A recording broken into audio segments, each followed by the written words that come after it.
Bonsoir à tous, très heureux de vous retrouver sur Monaco Info. À la une de ce journal, les toutes premières images des appartements de Testimonio 2.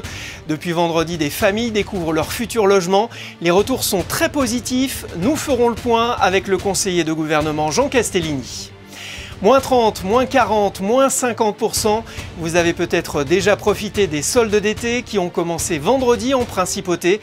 Première tendance plutôt timide, réaction de clients et de commerçants dans ce journal.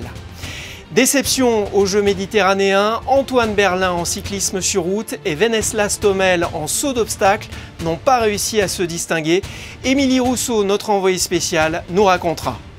Nous reviendrons aussi sur le jumping international de Monaco qui a réuni les meilleurs cavaliers du monde. Son Altesse Sérénissime, le Prince Albert II, a remis la coupe au vainqueur, l'Autrichien Max Kühnen. Qu'est-ce qu'un leader? Comment le devient-on? Et quelles sont les qualités requises? L'expert américain aux 19 millions de livres vendus, John Maxwell, était l'invité de l'Automobile Club. Vous l'entendrez.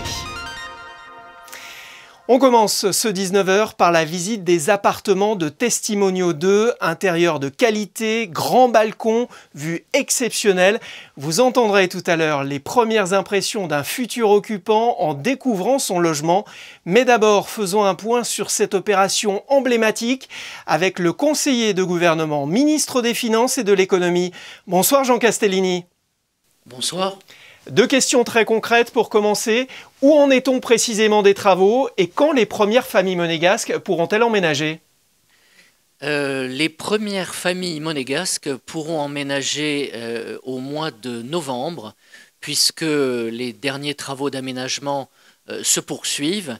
Je rappelle qu'en revanche, les appartements de la tour Testimonio 2, qui s'appelle encore comme cela, mais son nouveau nom devrait être dévoilé sous peu, les appartements sont équipés de cuisine, ce qui permettra aux familles, dès leur entrée dans les lieux, de pouvoir profiter de l'appartement dont ils sont attributaires. Ouais, Testimonio 2 comptera au total 348 appartements domaniaux. Les voici à l'image, ces appartements filmés par les équipes de Monaco Info. Vous les avez vous-même visités en avril dernier avec plusieurs membres du gouvernement et du Conseil national. Qu'en avez-vous pensé? J'en ai pensé le plus grand bien, puisqu'il est vrai que cette opération emblématique du plan national pour le logement des Monégasques voulu par le prince souverain est à la fois très quantitative. Vous avez évoqué un nombre d'appartements, je précise simplement qu'il s'agit de l'addition de la tour 2 et de la tour 2 bis. La commission d'attribution qui s'est réunie le 14 juin dernier a attribué les appartements de la tour T2. Concernant la tour T2 bis, la commission d'attribution se réunira au tout début de l'année 2023. Ça, c'est pour l'aspect quantitatif. Et pour l'aspect qualitatif, en effet, les appartements que nous avions pu visiter se situaient à des étages intermédiaires. Aujourd'hui, la tour est 2 fois plus haute et déjà, de mémoire, autour du 14e étage, on bénéficiait d'une vue absolument incroyable sur la mer ou lorsque l'on se positionne plutôt sur le côté, sur les terrains du Monte Carlo Country Club et la montagne, donc véritablement une vue imprenable, j'avais envie de dire, quasiment à 360 degrés sur la principauté en tout cas, avec les élus du Conseil national, que je remercie pour leur implication également au sein de la commission d'attribution que j'ai évoquée tout à l'heure. Nous avons le sentiment d'un plan national pour le logement des Monégasques qui est sur de très bons rails. Vous évoquiez les prestations de très haute qualité. Tout a été fait pour la qualité de vie des futurs résidents. Tout est prévu. C'est un immeuble de grande hauteur, donc avec des contraintes particulières qui s'appliquent, mais qui est partie prenante d'une opération très ambitieuse. Je rappelle qu'au-delà de la construction des 2 tours dédiées au logement des Monégasques, il y a également un parking qui compte plus de 1100 places au total et dont un certain nombre, bien évidemment, seront réservées et attribuées aux résidents domaniaux. Il y a également des nouveaux locaux pour permettre à l'école internationale de Monaco, l'ISM, de continuer à s'agrandir, à accueillir des élèves pour le plus grand bien et pour l'attractivité de la principauté. Il y a également une crèche d'une 50aine de berceaux, donc tout un ensemble en effet dédié au cadre de vie et à la qualité de vie des Monégasques dans des conditions exceptionnelles. Oui, ce sera bien plus qu'une résidence, hein, ce sera un lieu de vie. Ce sera un lieu de vie et qu'il faudra en effet s'approprier à l'est de la principauté qui compte déjà notamment avec l'autre immeuble Testimonio à côté, mais aussi l'opération Carmela qui se construit, qui se termine au niveau du boulevard du Larvoto avec d'autres livraisons, ou Pavaillon qui a été livré il y a maintenant quelques années. Donc une transformation, oui, de cette partie est de la principauté dans le cadre de l'attribution de ces nouveaux logements aux Monégasques, une fois encore dans des conditions que je veux saluer parce qu'elles sont particulièrement remarquables. Vous l'évoquiez, Testimonio 2 fait partie du plan national logement lancé en 2018. Vous nous en rappelez les principes, les grandes lignes? Les grandes lignes, elles nous amèneront également dans le courant de l'année 2023 et de l'année 2024 à livrer plusieurs centaines d'appartements supplémentaires. J'ai évoqué donc cette première commission qui se tiendra dès l'année 2023 avec des livraisons qui concerneront la tour T2 bis, là aussi qui devrait prochainement recevoir un autre nom. J'ai évoqué la petite opération qui se construit juste derrière, Carmela. Je peux évoquer aussi bien sûr le Palais Honoria surélevé, qui permettra de livrer près de 85 appartements au deuxième trimestre de l'année prochaine, et puis les différents blocs de l'opération Grand Ida, avec des livraisons pour la fin de l'année 2023, le début de l'année 2024. Donc au total, j'ai envie de vous dire, entre novembre 2022 et premier trimestre 2024, pas loin de 800 appartements qui seront livrés. Et puis je rappelle, même si nous ne les comptabilisons pas stricto sensu bien sûr dans ces logements neufs, mais que les appartements de restitution rendus donc par les personnes attributaires dans ces nouvelles opérations seront proposés aussi au logement des Monégasques. Il y en a plus d'une trentaine dans la commission qui s'est tenue le 14 juin dernier. Il y en aura également plusieurs dizaines, j'anticipe une cinquantaine de logements, je pense au moins, qui pourront faire l'objet, en plus des attributions nouvelles, dès janvier 2023 pour les Monégasques, à travers donc le biais de ces appartements libérés par d'autres compatriotes. Donc véritablement de manière très suivie, avec la plus grande fluidité possible, toujours de très belles prestations, des appartements équipés de cuisine. Nous allons poursuivre avec enthousiasme et ambition ce plan national pour le logement des Monégasques dans les mois et les années qui viennent. Et on suivra bien évidemment ces livraisons de logements et ce plan national logement sur Monaco Info. Merci Jean Castellini. Merci à vous. Vous évoquiez la qualité de ces appartements. Plusieurs familles monégasques ont déjà pu les apprécier lors de visites organisées.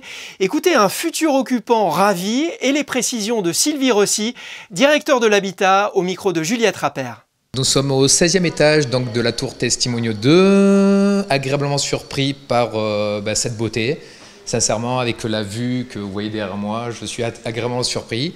Et du coup, hâte d'habiter ici, hein. Ça sera certainement pour fin d'année. On attend ça avec grande impatience, voilà, des espaces, du rangement, voilà. On a eu des retours, mais vraiment extrêmement positifs, de personnes agréablement surprises des prestations, que l'appartement finalement donne directement sur la mer, donne côté Roquebrune ou même sur le boulevard d'Italie. On peut avoir un peu de bruit selon où on est, mais par exemple à l'arrière, Il y a carrément du triple vitrage qui a été installé. Donc vraiment, c'est pour limiter le bruit. Mais enfin, jusque-là, on n'a eu que des retours positifs, même sur les appartements les plus bas. Donc vraiment, ça fait plaisir. C'est l'une des images de cette journée. La princesse Charlène a visité la maternité du centre hospitalier Princesse Grace. Son Altesse a rencontré de jeunes mamans et leur nouveau-né. Un moment convivial et chaleureux. C'est dans cette maternité que la princesse Charlène a donné naissance en décembre 2014 au prince héréditaire Jacques et à la princesse Gabriella. Les soldes d'été ont débuté vendredi en principauté et si l'on en croit certains commerçants, les débuts sont plutôt mitigés. Il faut dire que les soldes privés sont passés par là et que de plus en plus d'achats se font sur Internet. Christine Datomel et Julien Logier sont allés à votre rencontre, clients et commerçants, pour prendre le pouls et poser la question « Faites-vous oui ou non les soldes ?» J'ai les armoires pleines. J'aimerais surtout me trouver un maillot de bain et un sac, un nouveau sac à main pour me faire plaisir pour cet été. Non, je n'aime pas faire le shopping. Elle démarre plutôt timidement. Voilà. J'ai beaucoup aimé. Ils conseillent super bien, etc. Voilà. On a quelques fins de série qu'on a ici en stock et qu'on offre à des prix très compétitifs. Des articles pour les enfants, profiter pour les faire bénéficier de prendre en stock, enfin tout ce qui est chaussures, tout ça. Et après des petits plaisirs. Je viens juste d'arriver et puis j'ai rien vu encore, quoi. Donc justement, je me posais la question si c'était bien aujourd'hui les soldes à Monaco. J'avais cru comprendre que ça commençait un peu avant la France et que c'était début juillet. Alors je vous rassure, c'est les soldes à Monaco. Voilà. Mais bonne nouvelle, on va aller voir le monsieur pour voir ce qu'il peut nous proposer. Et vous avez jusqu'au 15 août pour faire de bonnes affaires dans les magasins de la Principauté.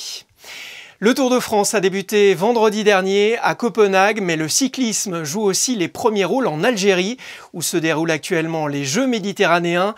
Malgré une bonne préparation, le coureur monégasque Antoine Berlin n'a pas réussi à briller sur l'épreuve sur route. Retour sur sa course avec nos envoyés spéciaux Émilie Rousseau et Olivier Bonello. Il n'avait pas pu prendre le départ jeudi du contre-la-montre pour raison mécanique. Antoine Berlin comptait bien se racheter lors de la course sur route. Samedi, les conditions étaient optimales pour performer, une légère bise, un peu de brouillard apportant de la fraîcheur aux températures de ces derniers jours. Au programme de cette course, 147 km en dehors d'Oran, un parcours pas très exigeant, avec peu de dénivelé, mais dont il faut se méfier. On aurait préféré d'avoir un parcours un peu plus dur pour Antoine, vu ses caractéristiques. Mais bon, on va essayer de faire avec et de courir intelligemment. Courir intelligemment, c'est coller à la roue des meilleurs. Antoine Berlin a les capacités pour finir dans le top 20 de cette course. Mais pour cela, il ne faudra pas se laisser surprendre. Alors qu'il colle le peloton, qu'il suit les attaques, le coureur monégasque se retrouve pris au piège dans une chute. Comment ça s'est passé alors? T'es un Tunisien, je suis dans sa roue. Et il bon, tape la roue de son Tunisien, enfin je sais pas, il s'explose. T'étais à l'arrière. Je tape, et ouais je tape, je mets le pied au sol. Et je suis le dernier à pas rentrer dans le groupe devant. Je mets tout mais... Et bon là il fallait être devant. Ouais. Parce que t'as vu les Français... Il y a trop d'écart de niveau pour... ouais, je sais. Même s'il y a très peu de vent, en fait, juste un coup d'accélération et... Mais là c'était un moment où il fallait être devant, sûr. Antoine se retrouve coincé à l'arrière, il n'arrivera pas à regagner le peloton. Le résultat est un peu décevant, mais bon, si on doit retenir du positif, c'est toujours super agréable de courir pour Monaco, même si j'étais surtout venu pour un résultat plutôt que de prendre du plaisir. Et même si ça fait les deux sont pas indissociables, mais donc un peu décevant, mais voilà, il faut aller de l'avant. On a toujours envie quand on court pour Monaco de faire son mieux et d'essayer d'avoir un résultat pour voilà, un peu pour rendre l'appareil pour tout ce que Monaco nous apporte, nous les sportifs monégasques. Donc voilà, il faudra remettre ça à la prochaine compétition internationale. Le podium de cette course sur route aura été à dominante bleu-blanc-rouge, un triplé pour les Français, dont 2 d'entre eux passeront professionnels dans quelques semaines. Pas plus de réussite pour Veneslas Tomel en équitation. Avant d'y revenir, parlez-nous, Émilie, de cet engouement incroyable autour de ces Jeux méditerranéens Quels que soient les sites et les disciplines, le public est au rendez-vous. Oui, c'est tout simplement un véritable succès populaire. Depuis que nous sommes arrivés à Oran, nous avons pu constater toute cette émulation qu'il y a autour de ces Jeux méditerranéens. C'est assez impressionnant de voir les tribunes pleines à craquer. Le comité d'organisation ne s'attendait peut-être pas à un tel accueil de la part des Algériens. Il a décidé de suspendre la vente des billets pour toutes les compétitions, et ce pour assurer au mieux la sécurité du public, mais aussi celle des sportifs. En attendant cet engouement, nous avons pu encore une fois le constater au centre équestre d'Oran lorsque nous avons suivi le cavalier monégasque Venceslas Tomel. L'image peut paraître surprenante et pourtant il est assez rare de voir des tribunes vides aux Jeux méditerranéens. Ici à Essenia, dans la banlieue est d'Oran, l'équitation a attiré les amateurs de la discipline mais aussi les curieux, car le saut d'obstacle peut être considéré comme un véritable spectacle. Pour ce concours, l'Espagne, l'Italie ou encore la France avaient décidé de ne pas envoyer de cavaliers. Ce n'est pas le cas de Monaco, représenté par Wenceslas Tomel. Malgré un périple en voiture et en bateau, le monégasque tenait à être présent au jeu. J'avais déjà fait Tarragone, non je voulais pas venir louper ici, c'est sûr qu'il y avait le concours de Monaco, le jumping de Monaco en même temps, mais bon on a l'occasion d'y aller tous les ans, ici c'est quand même tous les 4 ans, en plus pour la première fois j'étais logé au village, avec l'ambiance du village et tout ça c'est spécial quand même, c'est une expérience. Une expérience qu'il a vécue avec son cheval, It's My Life. Les 2 premières manches ont plutôt bien débuté pour Wenceslas. 200 fautes, mais des pénalités pour avoir dépassé le temps imparti pour achever le parcours. 6e ex-aequo à l'issue de la première journée. Il se présente avec beaucoup d'ambition pour la suite de la compétition. Malheureusement, avec 2 fautes dans la 3e manche et 1 en finale, le cavalier rouge et blanc ne peut pas viser le haut de tableau.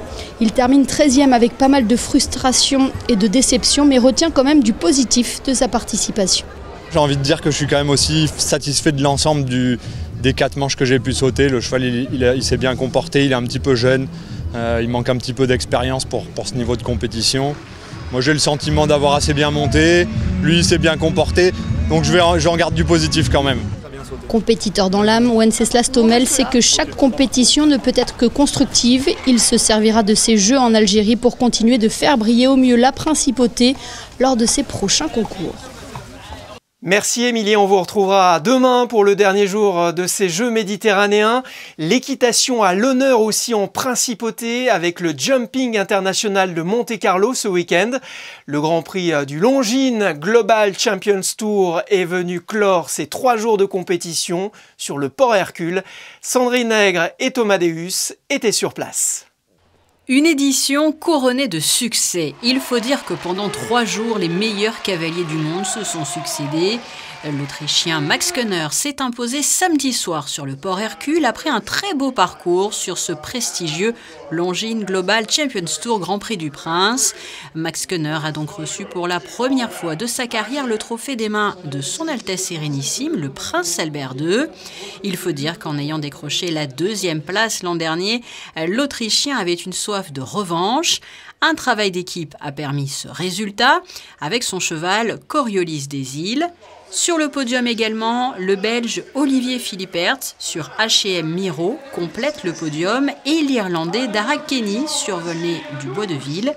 Cette édition 2022, marquée par la présentation de nouveaux aménagements, a séduit les cavaliers tout comme le public en nombre.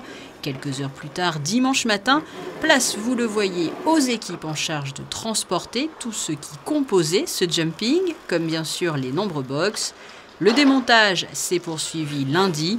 Nouvel objectif à présent pour le quai Albert Ier, accueillir les installations des animations estivales proposées d'ici quelques jours par la mairie de Monaco.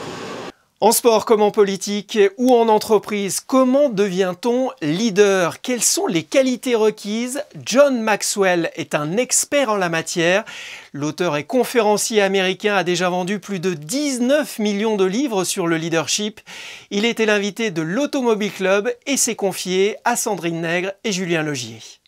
Il a écrit une 20aine d'ouvrages. John Maxwell a multiplié les rencontres, les conférences et les séminaires aussi pour aider à travers le monde ceux qui le souhaitent à trouver les ressources en eux nécessaires et devenir un leader intelligent. L'une des clés qui revient souvent, il vous faut choisir votre vie maintenant. So when people say, well, what makes leadership good? What makes leadership rise? And my answer is always two things, good leadership skills and then good values. And you really cannot substitute one for the other. I know people who have very good leadership skills, but they don't really have good values. And what happens if that's the case, a person in a leadership position will begin to manipulate people for his or her personal advantage instead of the people's advantage. That's never good. I also know some people who have very good values, but they don't have leadership skills. So, hey, they make a good friend, but they don't really make a good leader. So you have to have both. Et s'il est souvent question de leadership dans le monde de l'entrepreneuriat, dans celui de la politique ou encore celui du sport, John Maxwell rappelle que le leadership se développe aussi au sein de microcosmes plus réduits comme la famille ou à l'école. Le leadership n'est donc pas une question liée à la taille. One of the great attributes of leaders is that they have dreams and that they overcome obstacles and adversity in life. And I think that Monaco is a perfect example of a beautiful little place in this world that raised their hand and said, you know what, we're going to make a difference, and we're going to be a star, and we're going to be a bright light, and we're going to shine. And you've done that. Un constat qui rappelle d'ailleurs cette citation du prince Régnier III que le prince Albert II évoquait le jour de son avènement en juillet 2005. Souvenons-nous qu'il n'est pas nécessaire d'être un grand pays pour avoir de grands rêves, ni d'être nombreux pour les réaliser. On passe à la météo avec Christinda Thomel. Quel temps fera-t-il demain, Christinda ? Durant toute la journée de mardi, quelques passages nuageux sont prévus, mais le soleil sera cependant au rendez-vous. Des températures estivales, comptez 22 degrés pour les minimales et 30 degrés pour les maximales. L'eau de mer sera quant à elle à 25 degrés. Le soleil se lèvera à 5h52 et se couchera à 21h16. Demain, nous fêterons les Antoine. Merci Christinda, c'est la fin de ce journal. Merci à vous de l'avoir suivi. On se quitte avec les photos du 9e Monaco Energy Boat Challenge, le rendez-vous des systèmes de propulsion alternatifs et des nouvelles sources d'énergie, organisé jusqu'à samedi par le Yacht Club de Monaco. Instant capturé par Michael Alési.